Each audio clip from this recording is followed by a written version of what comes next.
Hi, everyone. Thank you for joining us today. I am Stephanie Rao. I am Executive Director for the National Council on Public History. NCPH is a membership association dedicated to helping public historians put history to work in the world through community building, programs, and scholarship. Thank you for joining us today for Two Hearts, One Flag. Today's presentation is the first of a four-part series exploring new scholarship related to the World War II home front that we are facilitating as part of the National Park Service's World War II Heritage City Program work. Before we begin, I wanted to share a few housekeeping notes as we're getting going. This event has Zoom auto captions available. To access them, hit the Show Captions button at the bottom of your Zoom toolbar. You can feel free to use the chat area throughout the presentation today to share where you're joining us from, or if you have comments for our presenter, want to connect with one another. And if you have questions for our presenter today, you can enter those in the Q&A box at the bottom of your screen, and we'll get to those towards the top of the hour here. Now it is my pleasure to introduce Dr. Emily Cambick, Bureau Historian and National Coordinator for the American World War II Heritage City Program with the National Park Service. And Emily will share some words of welcome and introduce today's speaker. Emily? Thank you very much, Stephanie. Good morning or afternoon, everyone, and welcome on behalf of the National Park Service. Thank you for joining us today. First, I'd like to thank Stephanie, Megan, and their team at NCPH for their partnership in expanding scholarship and public history on the World War II home front since Congress established the American World War II Heritage City Program in 2019. Across several different projects, NCPH has helped us connect with historians doing really meaningful and groundbreaking work on the history and legacies of World War II, like those you will hear from in the 2026 World War II Homefront series. And I would also like to introduce and thank our first speaker, Jim Belcher Jr. He will be opening the series with his talk, Two Hearts, One Flag. Jim Belcher Jr. is a retired Director of Quality for Military Defense Systems. He's an honorary survivor of the USS Indianapolis and an honorary Colonel 116th Infantry Regiment, 29th Division. He served 4 years in the U.S. Air Force. As a public speaker and educator, Jim presents a deeply emotional and thought-provoking introspection of history. His family background, life experiences, and passion for complete history provide for an eye-opening perspective of the events and impacts of World War II on life in the United States. He initiated the USS Indianapolis Legacy Organization. Jim was a dual citizen at birth. Born at Yokosuka Naval Hospital, Japan, the oldest son of retired U.S. Navy Chief Petty Officer James Belcher of Abbeville, Alabama, and Toyoko Inoue of Sasebo, Japan. His father was one of the 1,195 men on the final voyage of the famous but ill-fated World War II heavy cruiser USS Indianapolis. Jim's mother is a World War II survivor and war bride, his grandfather a Nagasaki bomb survivor, and uncle a sergeant in the Imperial Japanese Army. Jim is the only Japanese-born son of a USS Indianapolis survivor. So one question that we hear often with the American World War II Heritage City Program is, how do you draw the line between the war front and the home front? Mr. Belcher's story shows this may not be the right question to ask. The war front and the home front were very intertwined, as were families who lived across and experienced both. And rather than separating them, through history and memory, we can connect them. Thank you, and please welcome Jim Belcher Jr. Thank you very much. Welcome, everybody, and thank you all for tuning in. I am very excited to be here and tell my story, I guess. I travel all over the country. I've been coast to coast, sharing my family's legacy as it involves the Indianapolis. And later, my dad was a 3-war veteran, so the Indianapolis was his first ship. It's probably the one most people would talk to him about at the time. I'm the oldest son, so naturally I gravitated towards a lot of his stories and his history. And although it was kind of rocky because of his, I always call it a rough start. 18 years old, he goes in the water and he's fighting for his life like so many young men in World War II. He came back And as a young man, I didn't understand that until I got a little bit older. He carried a lot of baggage. He was damaged. He did a good job of like almost every World War II vet I met in my lifetime. He kind of packed it away and tried to resume life as it was before. It was never going to be the same. I always said, part of every one of those young men back then and women that served died out there and didn't come home. So I know every family member who knew them then saw a different person come home.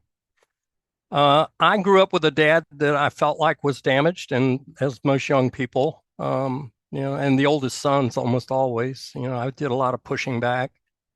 Dad and I did not truly get along or see eye to eye about anything. I didn't think as I got older. My wife today tells me I'm just like my dad. So I guess inadvertently he taught me everything that he wanted me to know. But he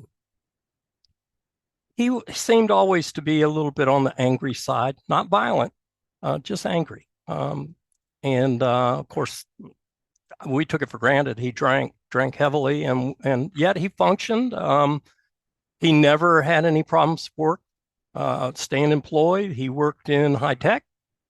He was a technician, and then in the Navy did 21 years, then got out and worked for General Electric for another 20 years plus. So he was certainly competent and well respected in his career field. But like I said, drinking, as in any family, for whatever cause, brings a lot of problems to a family. And so we spent a lot of time, my dad and I, dealing with those issues. And it took me growing up, going in the military myself, to realize that that he needed to be understood better if he was ever going to complete that cycle of healing that he needed in his life. I've learned so much. I do a lot of work now with groups like Mission 22, and I promote a lot of veterans help organizations and work real hard to bring awareness to our other veterans, including our young modern day veterans who are going through trauma is trauma. It's the same thing. And these young men and women today are dealing with the same issues, I think, that our World War II veterans and the Korean and Vietnam veterans that I know and love so much are dealing with. So I try my best to share their stories through my father and mother's stories, to not only help them, but to help other people, the family members, to be able to approach their veterans and maybe understand better, because it took me too long to understand. And I'm just trying to hopefully I can get out there and share their stories and help people to get to that place where they need to, where they can be of help. And as it was with my dad, in 1982, he quit drinking, and he passed in 2001. But that 19 years was the most wonderful 19 years of my life. And Dad and I became best friends. We became close friends. And I saw the dad that I always wanted growing up. So to get back to his story, he was 18, country kid from Alabama, joined the Navy down in Dothan, Alabama. He actually signed up for the Navy V-12 program, and he wanted to be an aviator. And they sent him to Emory University. He was actually only 17 when he graduated from high school and went in the Navy. They sent him to Emory in Atlanta. He was there in the V-12 program starting, I think, February of 44. By the summer of 44, this is a 12-month program. By the summer of 44, he and his other 4 classmates were hearing that the war was going to be over by December, by Christmas. And they didn't want to be sitting in a classroom for the duration of the war. They wanted to get in it. So as every young man I've talked to from that time period felt like they needed to be there or the war couldn't be won, the contract they had in the V-12 program stated that if they failed the block, that they were to, I'm sorry, I'm reading the note. They were saying that if they failed the block, they were to go directly in as enlisted men in the Navy. And Dad and his classmates purposely flunked out in order to go immediately into the enlisted ranks of the Navy. So they assigned him, unfortunately or fortunately, to the radio school, which ended up putting him in school as long as he probably would have been had he stayed in the V-12 program. Of course, the war didn't end by Christmas, and when he got out of school, they sent him out for ship assignments, and it wasn't until late spring of 45 that he was assigned to Camp Shoemaker, California, where the Navy assigned ship crews on the West Coast. And he and one other member of his radio class, John Cassidy from Brewster, Massachusetts, actually from Springfield, ended up living in Brewster. But Jack and my dad were the two men from his radio school class that were assigned to the USS Indianapolis in June of 45. So we're talking a month and a half, 2 months before the end of the war. Of course, unbeknownst to them, they're getting on a ship that was laid up at Mare Island.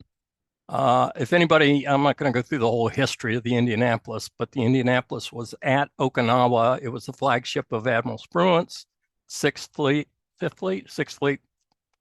flagship. It had been hit by kamikaze at Okinawa the day before the invasion was to begin. They had been there for over a week, shelling the island and getting it prepared for the invasion. And of course, command was being controlled from there with Admiral Spruance aboard. They were hit by kamikaze. 9 sailors died from that attack, early morning attack on the 31st of March. And the ship ended up limping back home to Mare Island, California, for major repairs. And honestly, most of the people that were attached to the ship at the time didn't see the ship getting back out of the shipyard in time to catch the end of the war. They knew it was coming soon. They didn't know what was going to end it.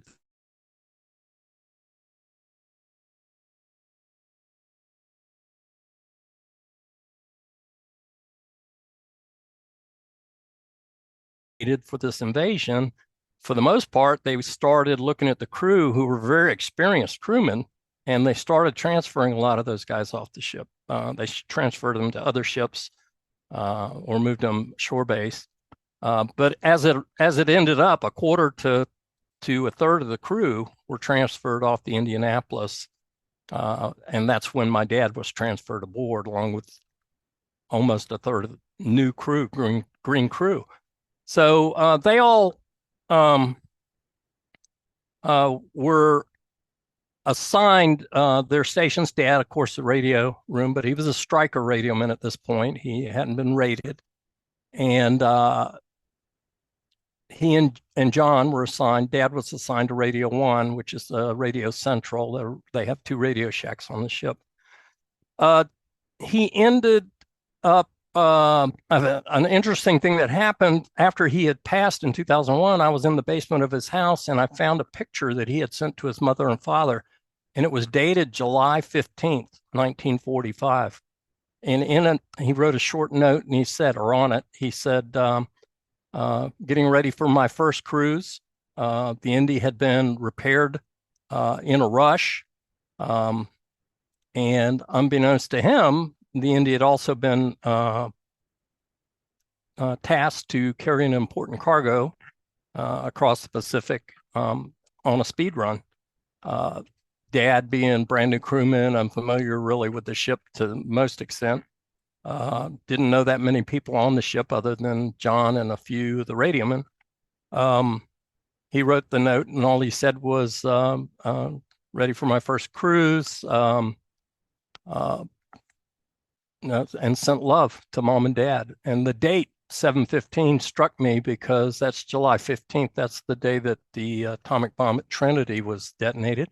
And as we know from history, they had loaded the little boy atomic bomb critical parts to it on board the Indianapolis, including the uranium 235. And even the captain, Captain Charles McVeigh, was not aware of what his cargo was. He was just told every day you save in transit is a day off the end of the war. So they made a speed run 10 days to Tinian in the South Pacific, dropped off their cargo on, and again, not knowing what it was, transited back towards Guam. And at Guam, Captain McVeigh got his orders to travel to Leyte in the Philippines. That's about a 3.5-day cruise, and form up and get ready for some training with his brand new crew and get prepared for the invasion of Japan, which was coming. Dad and his shipmates departed Guam, and with no escort. And there's so many stories. I would heavily recommend you just read the stories of the Indianapolis. I don't want to get into the history of just the ship, but with 1,195 men aboard the ship, they departed. There was 1,194 crew and 1 passenger. Think about being the passenger that was catching a ride to Leyte on the Indianapolis, the ill-fated Indianapolis. But about a day and a half into their journey, at midnight, just after midnight, they caught 2 torpedoes from the I-58, captained by Mochitsura Hashimoto. One hit just forward, or just behind the bow of the ship, maybe 40, 60 feet from the bow. And the second one hit essentially just behind the number 2 turret and below the waterline, of course. Hit a storage of aviation fuel, which caused tremendous damage to the ship. And my dad's story, as he told it to me, was he had just gotten off watch at 11:30 that evening, went down below to his quarters, which are approximately where that aviation fuel and all of that was stored, down in that part of the ship on the starboard side, or right side. And he said it was, and he's from Alabama. He told me, he said it was so hot down there for the first night since he'd been aboard the ship. He decided, and the captain had given them permission to sleep on deck if they wished, but because of the heat, the stifling heat, there's no air conditioning, there's just fans, and the watertight doors were all open in order to get as much circulation as they could. But unfortunately for them, when the torpedoes hit, it opened up the inside of the ship. Watertight doors were open. Water just rushed through the entire ship. It's moving forward at 17 knots. It's just funneling water in. Fires from the aviation fuel were making everything worse. The ship rolled onto its starboard side, started to list heavily. Captain McVeigh, who was asleep at the moment and had left orders because it was pitch dark, he had left orders, if the conditions changed, notify me, but cease zigzagging and let me know if the conditions change. Well, before the crew could let him know from the bridge that clouds were parting and the moon behind them was silhouetting them to anybody in front of them. The I-58 had seen the mast of the ship break in the horizon, got into a firing position and took them out. Took 12 minutes for the Indianapolis to sink. The cruise is 610 feet long, 1,195 men. Most of the crew, of course, down for the night, so surprised and scantily dressed because of the heat. And they were grabbing their life jackets and preparing to save their ship as best they could. But in the maybe 8 minutes after the ship was hit, Captain McVeigh had ordered abandon ship, and at 12 minutes, the ship was gone. So there was no time. Power was out, up forward part of the ship for sure. No intercom system, no way to let the men know other than word of mouth to abandon ship. So a lot of the men, as my dad said, when people would ask him, did you get the order to abandon ship? He would And several of the other guys I heard over the years say, no, I didn't abandon ship. The ship abandoned me. Literally, Dad was walking on the port side of the ship with his feet burning, bare feet, from the fires inside the hull. He described as he walked along the port side of the ship, and it had rolled 90 degrees and port side up. And he said then it just slipped below the water and washed him off, along with a lot of other men. So he ended up in the water.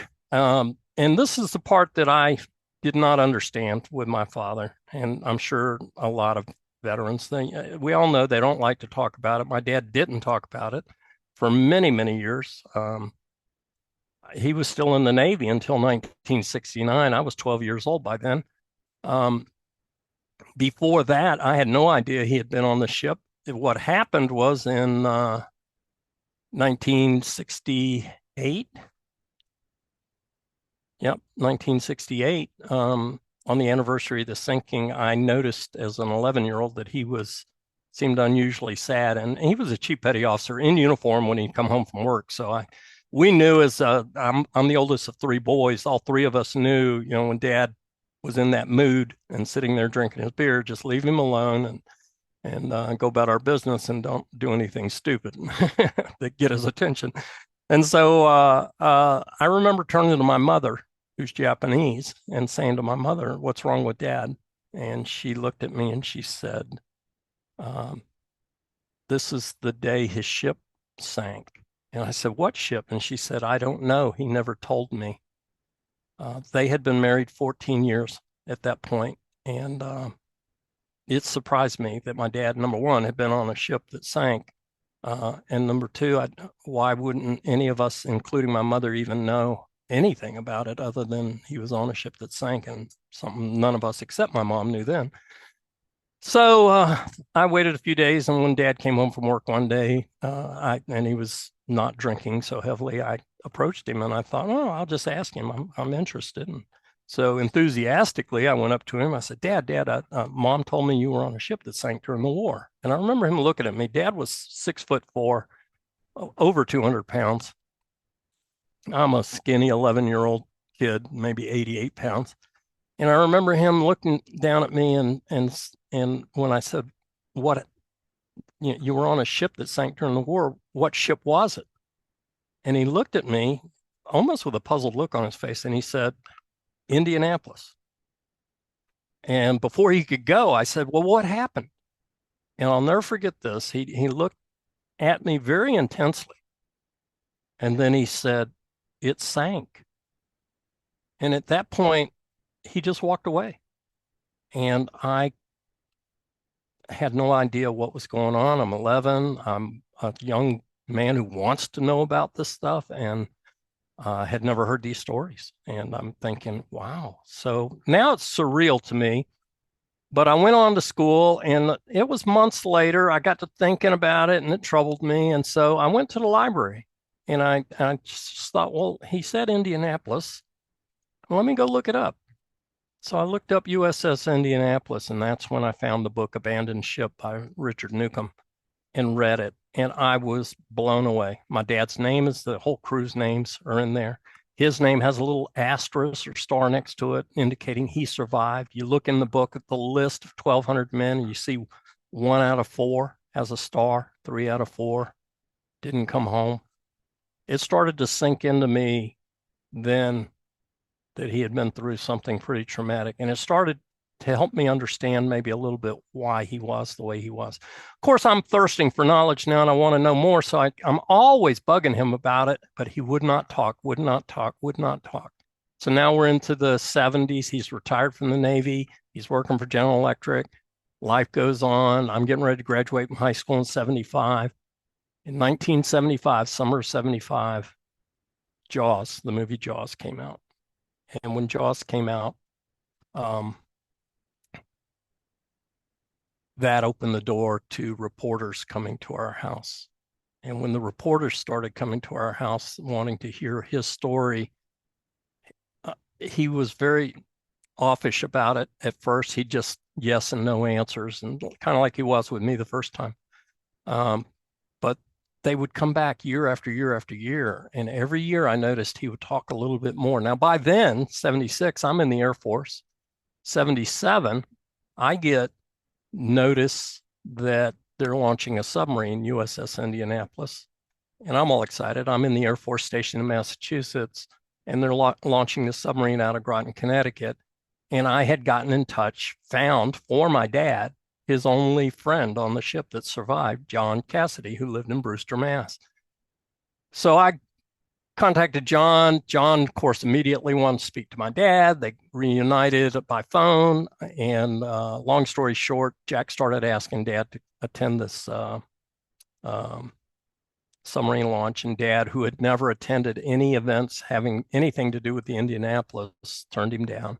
Turned him down a couple of times, but finally, when me and Jack both hammered him and saying, please, you got to go, you got to go. It was July 30th, 1977. They were launching the submarine. That's the anniversary of the sinking of the Indianapolis. And the special guests at the launching were the survivors of the Indianapolis. And there were probably pushing 100 of the guys there that were coming.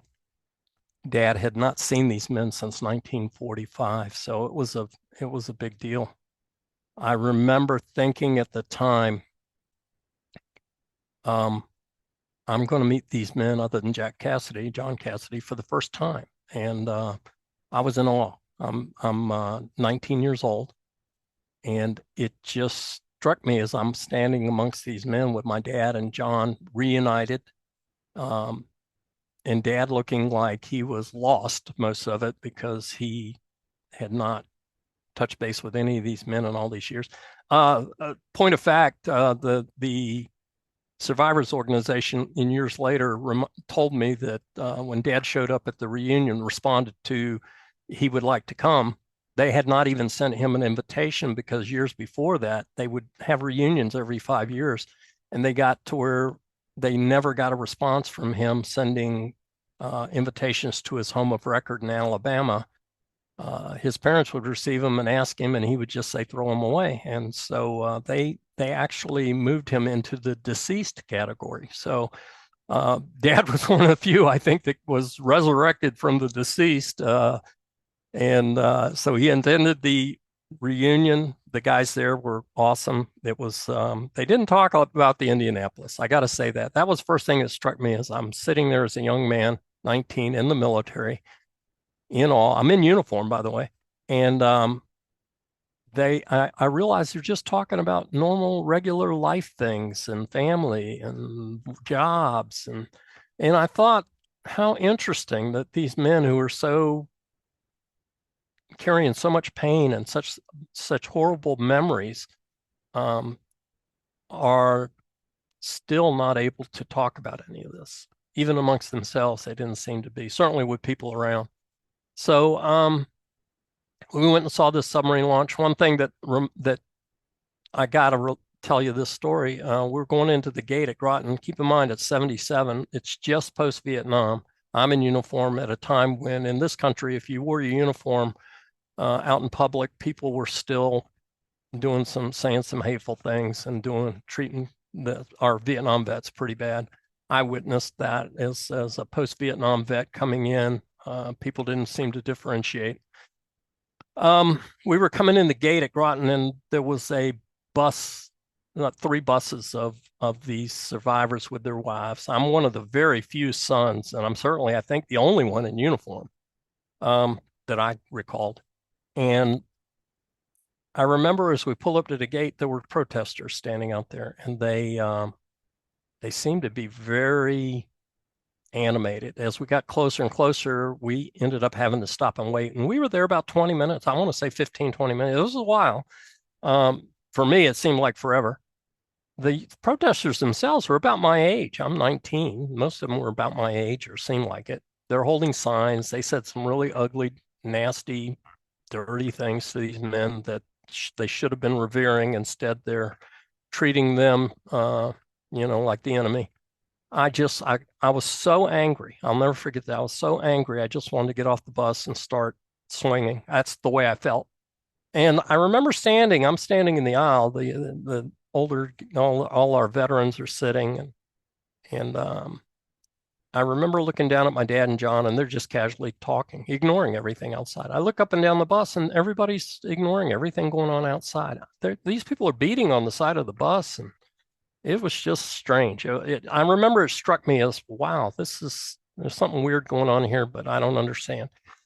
The police got them out of the way. We got in, saw this big submarine launch. Oh, what an awesome! If you've never seen a submarine launch, oh my gosh, if you ever get an opportunity, please do. But it was amazing just being around these men. As a young man myself, and especially in uniform, made me see things different. And that was when I had my first experience with the Indianapolis survivors. I remember after the ceremonies were over and we came back out to the bus, we came back to the hotel, no protesters as we were leaving.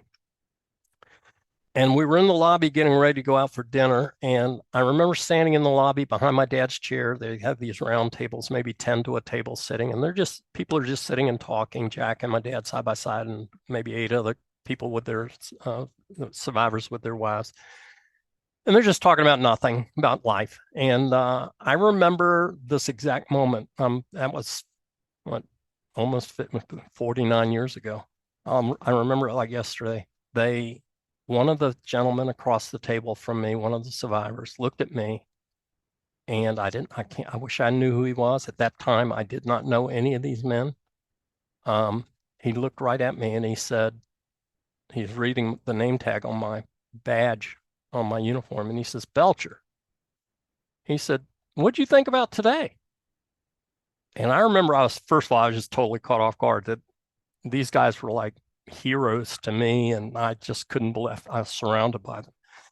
And I was so in awe. I remember just looking at him, and I just said the first thing that I was thinking. I said, sir, I'm just so sorry for what was going on out there at the gate when we pulled in. I said, I can't believe those people were acting like that. And I told him, I said, I was angry. I wanted to get out there and start swinging. And he kind of chuckled. And then I remember he looked around the table kind of confused. And then he looked up at me. And this was the moment that I'll never forget. He said, Belcher? He said, that's one of the reasons we fought that war.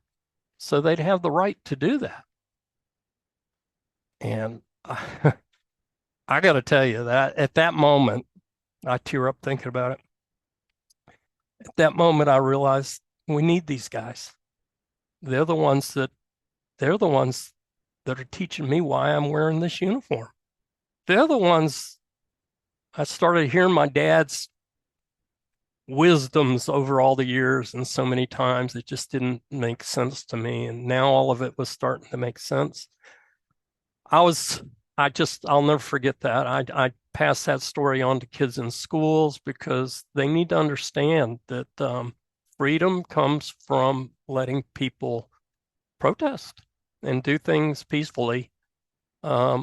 And we should defend that. And before that, I would have been the first one to get in line and sign a constitutional amendment to, or a law or whatever you can't burn the flag or all of that stuff. Still disgusts me when people do things like that. I have the right to feel the way I feel.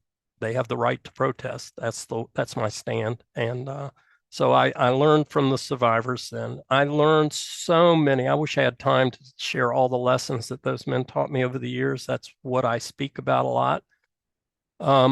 But just suffice to say, these men were wise beyond their years, and they were old, so they were even wiser than that, I think, because of what they had been through in life. They carried a lot of pain.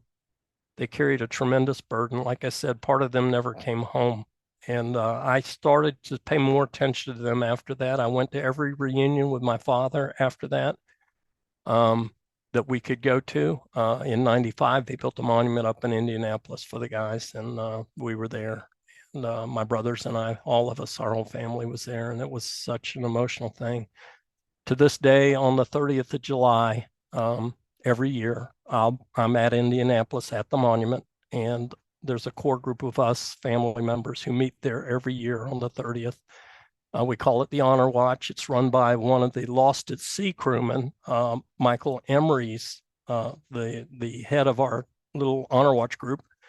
He started doing this 11 years ago, and we have made it our life's mission to spend every 30th of July at the monument honoring our fathers and our uncles and so on. So that was the Indianapolis side of my story. Keep in mind, Dad did survive the sinking. He never told me that a lot of stories. I found out from survivors after my father had passed. Again, I'll give you the short version, but Dad never talked about the water. He talked about walking off the side of the ship and everything before that. He told me the state of the radio shack and radio room and all of that. He was convinced amongst all the radio men that they did get a message out of Radio 2. I know there's so much controversy, even amongst the families and so-called experts. But I've always been convinced, talking to the radio men before they passed and the radio techs, that Radio 2 did transmit. And the Navy, it's almost unbelievable that nobody received the message, or at least as they claim. So I just, that's where the radio family stand, just so you know. Anyway, Dad died convinced that the message went out, and it baffled him why nobody came to help them. He got in the water in a jacket, and then his story sort of just jumped to, then they picked the USS Ringness, picked me up out of the water on the 5th day, and he was barely alive, and that was his story. Went through recovery at Guam at Base Hospital 18, and then came home to the States. And they discharged most of the guys as soon as they could after they came home. Dad was in March, I think, of 46 before he was discharged out of Charleston, I believe, South Carolina. But he returned to Abbeville, Alabama, like the rest. What I found out about my father years later from the bugler of the ship, Glenn Morgan. I was talking to him one evening. He did a lot of talks with me, and he would come whenever, he and L.D. Cox and Sam Lopez and Paul McGinnis, and there was a core group of survivors who would come down whenever I asked them to speak in public and share their stories. And they wanted to at the end of their lives, so it was a good time, and we were able to get them firsthand to tell their stories. But they're all gone except for Harold Bray now. We have one living. So anyway, I was speaking to Glenn one day, just informally. We were just talking when he came here to the Shenandoah Valley of Virginia for a program from Texas. And I was just casually talking to him, and he said, "Tell me more about your dad. I didn't know your dad." And I said, "Well, of course, he was just new to the ship, and Glenn had been on the ship for a while.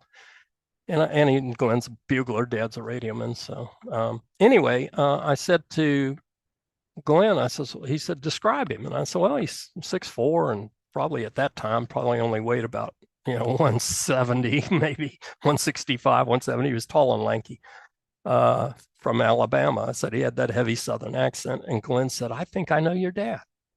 And that stopped me in my tracks. I remember thinking, nobody has ever told me other than John Cassidy they knew my dad that survived. So I looked at Glenn. I said, "What makes you think you knew him?" And he said, "Well, there was a guy, I was picked up by the Ringness as well." And he said, "I was in a group of 4 rafts, and there were 20 of us in these 4 rafts lashed together." And he said, while we were in the water, Lieutenant Freeze, one of the officer aboard in their group, he passed from injuries, burns from the ship. He said, "But the 19 of us," he said, most of us probably would have gone too, except," he said, "I'm pretty sure it had to have been your dad figured out how we could use the emergency fishing kit." And I said, "What?" And he said, "Your dad, or at least a very tall Southern guy, I believe from Alabama," he said, with a Southern accent, tall, lanky guy, he said after we had tried to use the fishing kit and couldn't catch anything with it because the bait in it was like pork rinds or dried up pork. He said we couldn't get it to stay on the hook. It just crumbled. And so we had no bait, and we had no way to catch anything with the kit that we had. He said, "But your dad figured out that area between the 4 rafts," he called it a dead pool. He said, "Your dad took the malted, what would they say, malted milk tablets that they put in the emergency kit, food kits that we couldn't eat because we had no water. The water casks were fouled. There was no drinkable water. And he said, so we couldn't eat because our tongues are swelled and popping out of our mouths. He said, there's no way we could deal with those tablets. And he said, but your dad took the tablets and he crumbled them up, and then he pulled the dip net out of the fishing kit. And he said he crumbled them up and sprinkled it on the water there.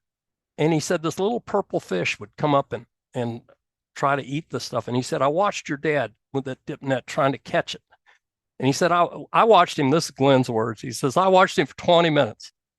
And he said, finally, after 20 minutes, and he had caught that little fish, he was so fast. He said, after 20 minutes, he said to my dad, he says, you're never going to catch that fish. And Glenn turned to me and he said, you know what your dad said back? I said, no, what? And he looked at me and he said, well, what else we got to do? And at that point, Glenn laughed and he said, I couldn't argue with that. So he says, I watched him a little while longer, and dang if he didn't catch that fish. And then he said, I kind of chuckled because the fish was so small.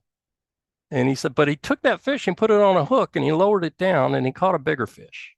Then he switched to bigger hooks and he cut the fish he caught in half and he lowered it down. And he said, Jim, before you know it, he's catching fish like this. And he said, that's what we ate. That's what kept us alive. And then I remember him saying, laughing, he said, we were the first sailors to eat sushi. and it just warmed my heart to hear this story. Glenn, when he passed away, bless his heart, continued to tell that story once he figured out who it probably was that was catching those fish. My dad was an avid fisherman. He loved to fish all his life. I was his fishing buddy, and it warms my heart to know. Now, again, why wouldn't my dad tell me these stories? And it goes back to these guys were the most humble, brave, but hurt men that you can imagine.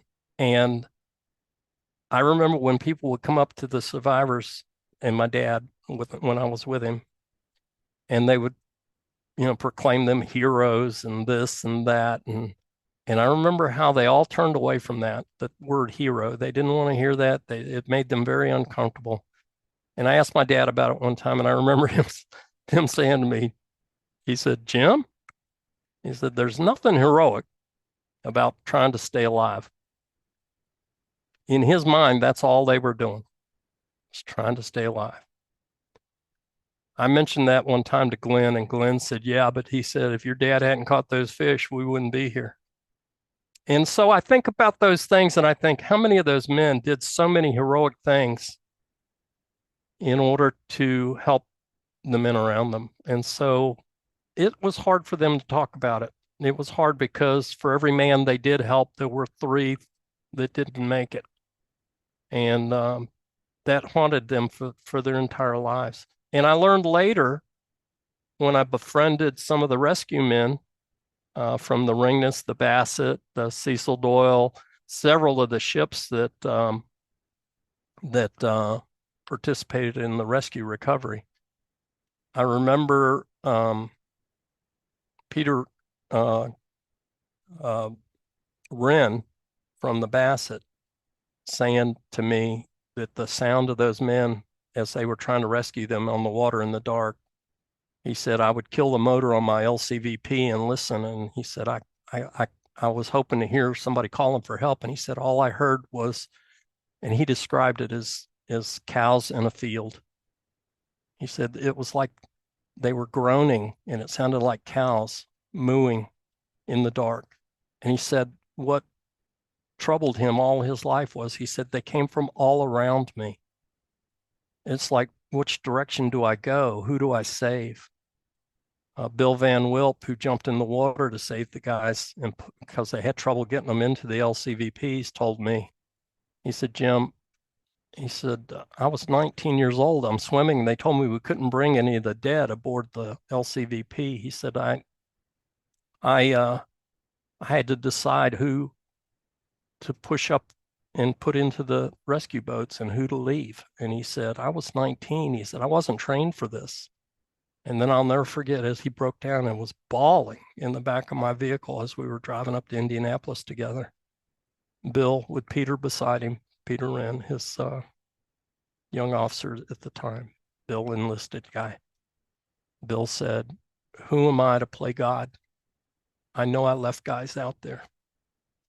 So it made me realize that not only were the survivors like my dad so damaged and hurt, but these rescue boys, and then the nurses that took care of them on the Tranquility and at Base Hospital 18, all those people carried that trauma. So I don't know how best to describe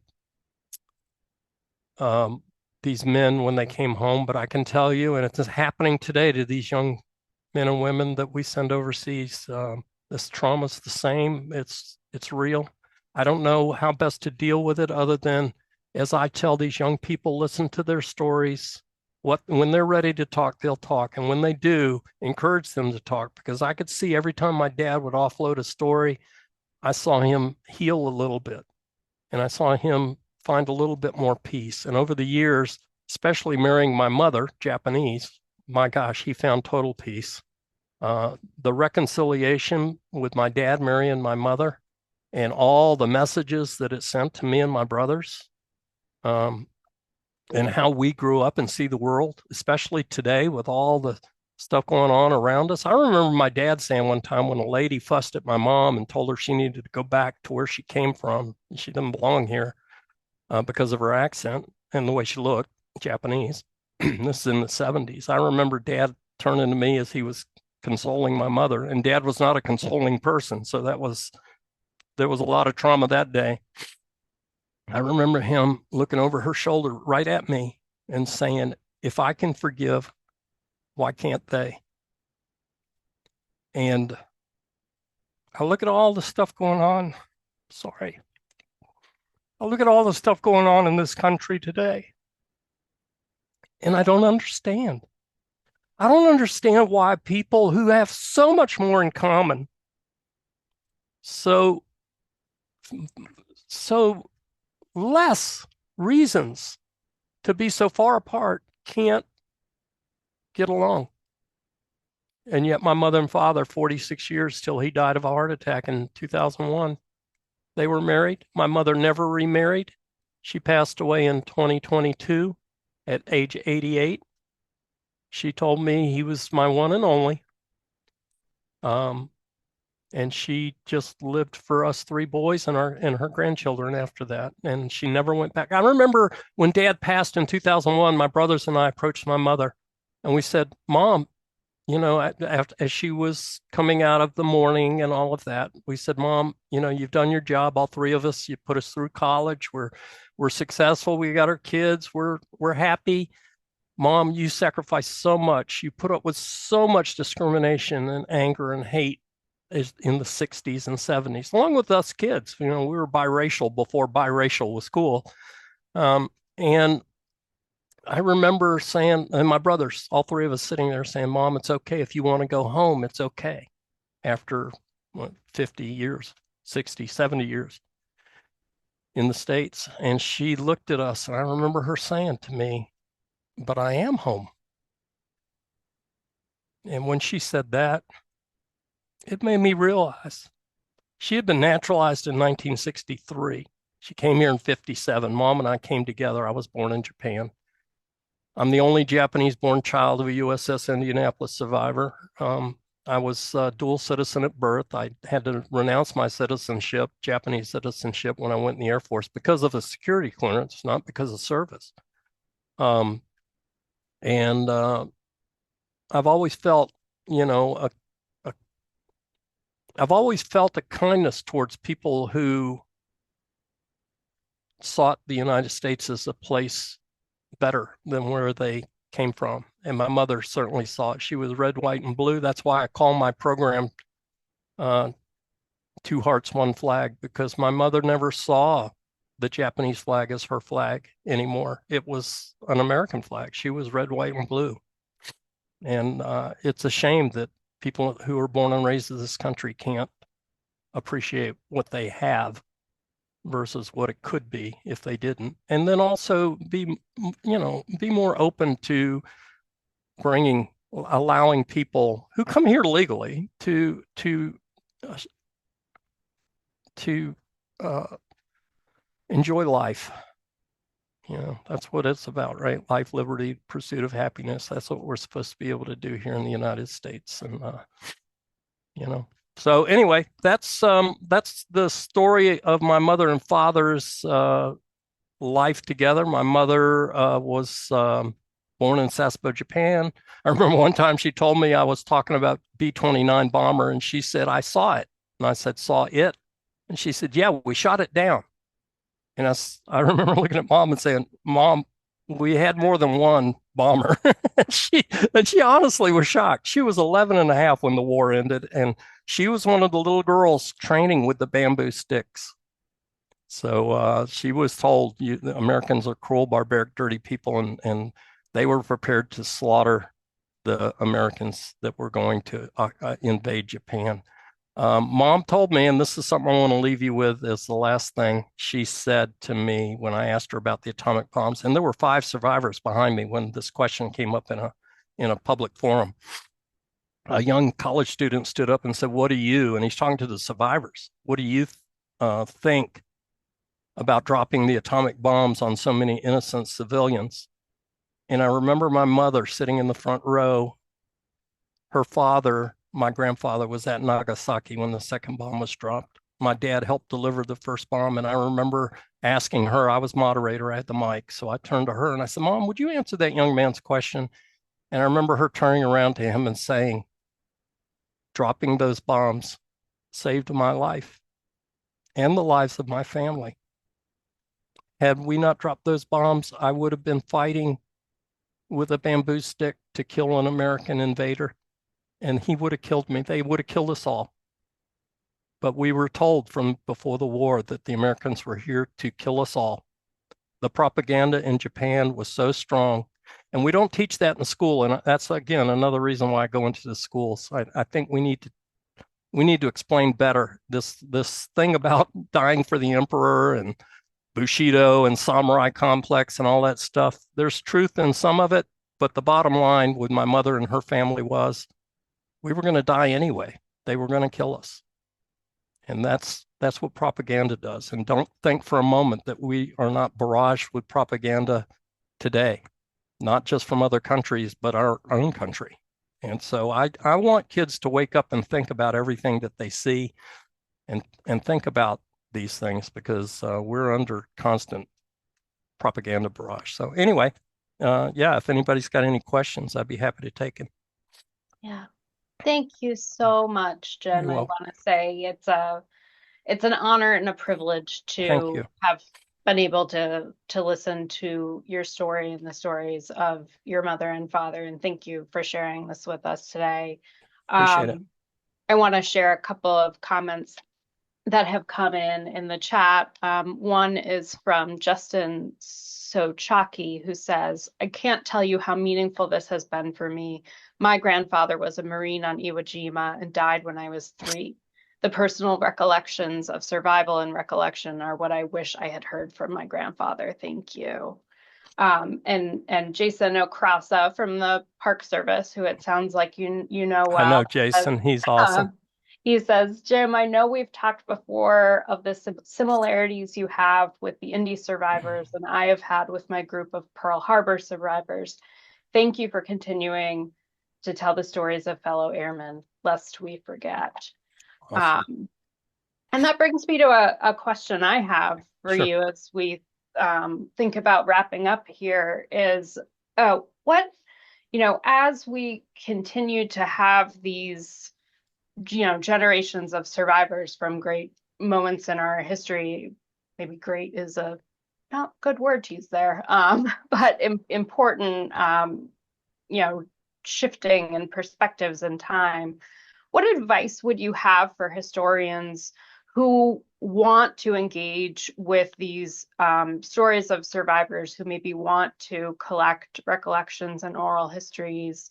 One thing that struck me from your comments was talking about the rescue workers. Oh yeah. Tradition and sort of, the experiences that those groups had, those people had. So I was just wondering if you had any other kind of advice for people who might want to do this kind of history, but want to do it in a way that is respectful and meaningful. Sure. Well, number one, our World War II survivors, I have people inundate me all the time because I love and respect Harold Bray, our last living USS Indianapolis survivor. We have one man left.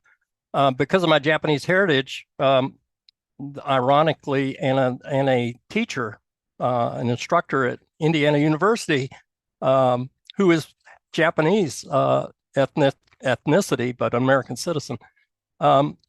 She and I put Harold in touch with the last living crewman of the submarine, Indianapolis, 2 years ago. And then this past summer, that was by mail, by letter, email.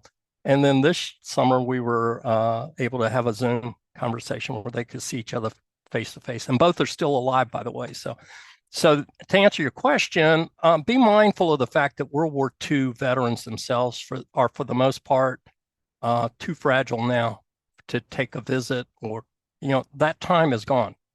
I was told by the guys at Reading, Pennsylvania. I appear at Reading at the air show in Reading, Pennsylvania in June every year now, representing the survivors who used to attend. And then there was a gap where they weren't there. And then one of the young men there who runs the air show said to me, we need to see if maybe some of the children can start telling their stories, and you're our guinea pig. And so I went 5 years ago, and this will be the 5th year coming up. And I've been there every year, and I get a good reception from people, and that's a well-attended show. We have reunions every year. Like I said, we're at the Honor Watch. We have a website, USSIndianapolis.com. You can get all kinds of information. I think our Indianapolis group is probably, I say this, I don't know it for a fact, but I say it. We have to be one of the largest and fastest growing World War II organizations in this country. I tell you, the secret to our growth is we decided years ago the survivors organization was survivors. There were 316 survivors. As they died off, their organization died. And at some point there, I promised them we would start a new organization. So we started an organization called the Legacy Organization. And the Legacy Organization is growing, or does grow. But the reason we had the potential for tremendous growth is it sprang from the Survivors Organization, which was survivors and their families. We lost 3 out of 4 crewmen off that ship. All those lost at sea families were left out. And so we started a project called Project 888. I'm part of the education committee for the Legacy Organization. And we're out there finding these 888 sailors, 879 who died when the ship sank, and the 9 that died at Okinawa. And we were trying to tell their stories because nobody came home to tell their stories. And these guys were forgotten for 70 years. So now we're telling their stories. And a lot of their stories were embedded in the stories from the survivors who remembered seeing a guy in the water or here. And that's all these families wanted. When their loved one didn't come home, they stopped celebrating birthdays and Christmases and Thanksgivings. And I mean, it's tremendous pain. But now we have family. There were 28 African-American sailors on the ship, and not one single one survived. We now have a book called Heroes in the Shadows about the 28 African-American crewmen that were on the Indianapolis, whose stories were never told. So we're working on that. And if anybody would like to join our group and help out, just go to the USSIndianapolis.com and surf the site. The history's there, contacts are there. You can get in touch with me there and help out with the education side. And anybody that wants these stories told or wants me to come visit, I'm more than welcome. Happy to come. Just ask. our organization tries to fund and make sure that we can reach out to anybody who wants to hear these stories. So I travel all over the country. I have, it seems like every time I go somewhere, I just keep coming back there every year. They keep re-inviting me. So the list gets long. Last year was the busiest year I've ever had. This year, I guarantee you, is going to be twice as busy as last year.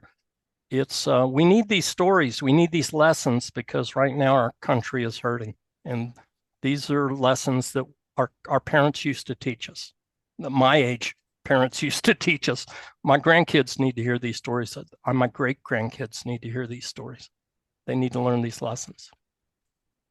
Thank you. Thank Well, you you're so welcome. much. We are at time now. I want to thank everyone who joined us today. I want to thank you all for the lovely comments in the chat. We will pull these links together and we'll share these resources so that if you want to learn more about the USS Indianapolis Legacy Organization or the World War II Heritage City Program, we will send all of those to you along with the recording when this series concludes. I want to thank you again, Jim, for You're welcome. taking the time to share these histories and these experiences with us. This was certainly the most well-spent hour of my day. Thank you. So thank you very much. Me too. Thank you to Emily and to the Park Service for partnering with us in this work. And I hope that you'll all be able to join us for the remaining webinars in this series. Tomorrow, we're going to be joined by Clarissa Seglio to explore a cultural arsenal for democracy, the World War II work of U.S. museums. So thank you again, everyone, for joining us today. Hey, Stephanie, there was one question I saw popped up that was very interesting. If I can answer that for him real quick. Yeah, if you have time. I think his name was Justin. I'm not sure. But he asked if there were any chaplains on the ship. And Father Conway from Connecticut is well known up in Connecticut. He was the chaplain that swam from group to group, keeping these guys' hopes alive. He actually swam till he died of exhaustion. And he is memorialized in Waterbury, Connecticut. Rightfully, every crewman that I know spoke highly of Father Conway, regardless of their denomination. So many of the men saw him in the water. And so, yeah, chaplains are the backbone of crises, and he was there for them, and they've never forgotten him. Thank you. You're welcome. Yeah. Well, thank you, everyone. Have a great rest of your afternoon, and we'll share. Oh, I see Clarissa shared another resource in the chat, so we will pull all these together for everyone because I know folks are going to want to explore all of this. If anybody had any questions, if you'll just pass them on to me, I'd be happy to answer everyone individually. So absolutely. I will put. You have my contacts. Yeah, I will put that information in the follow-up email. Wonderful. So want to pass questions on to any of us at NCP. Feel free to share my email address if they want to contact me directly. That's fine. Wonderful. Well, Thank you, everyone. Thank you, Jim. You're welcome. Thank you all. Bye. Bye. Thank you very much.